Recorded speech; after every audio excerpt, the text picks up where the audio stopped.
আমরা অবশ্যই ভালো সম্পর্ক চাই, কিন্তু সেটা উনি বলেছেন স্পষ্টভাবেই যে আমরা চাই সেটা সার্বভৌম ক্ষমতার ভিত্তিতে।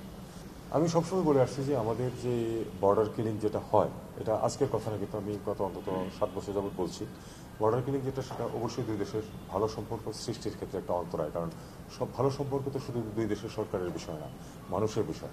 একটি মানুষ যখন বর্ডারে গুলি খেয়ে মারা যায়, সারা দেশের মানুষের মধ্যে একটা রিপারকাশন হয়, এবং সেটা একটা নেগেটিভ রিপারকাশন, যেটা আমরা চাই না।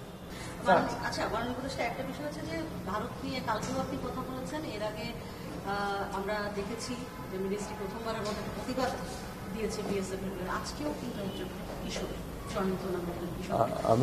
আমি এটা অপেক্ষা করেছি কনফার্মেশন ফ্রম বিডিআর আমাদের বর্ডার গার্ডস পাওয়ার জন্য, পেলে আমরা অবশ্যই শক্তভাবে প্রতিবাদ জানাবো। এই কারণে মানে এই যে এই ঘটনাগুলো ঘটছে, আসলে আপনি এর আগেও বলেছেন, কিন্তু ভারতের সাথে আসলে সম্পর্কটা আমাদের কোথায় গিয়ে দাঁড়াচ্ছে আসলে? দেখুন, ভারতের সাথে যখন আপনারা বলছিলেন যে সোনালী সম্পর্ক চলছে, তখনও এক্স্যাক্টলি এই ঘটনা ঘটেছে। কাজেই এটা কোনো পরিবর্তন হয়নি। আমি তো মনে করছি এটা এক ধরনের ধারাবাহিকতা চলছে।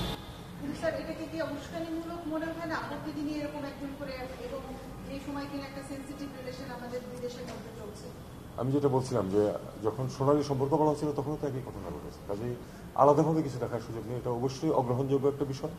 সেটা তখনও অগ্রহণযোগ্য ছিল, এখনও অগ্রহণযোগ্য।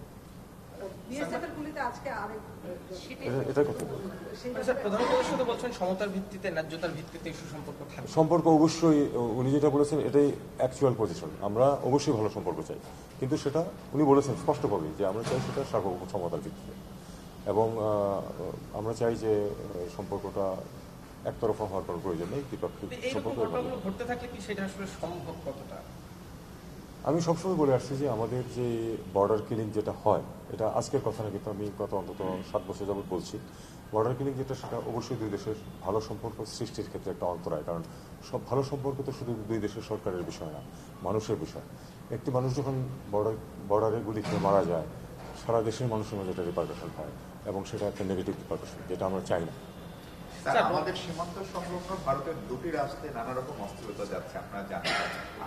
এই ব্যাপারে আমাদের সীমান্তগুলোকে বাড়তি অ্যালার্ট, এবং আপনি জানেন বিশাল একটা সীমান্ত, 44,000 কিলোমিটার সারা দেশে,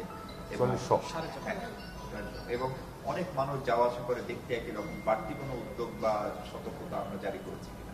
আমরা এখন পর্যন্ত আমার জানার মতো কোনো অতিরিক্ত সতর্কতা জারি করিনি। যদি হোম যদি মনে করে যে আসলে করা প্রয়োজন আছে, তখন সেটা তারা করবে।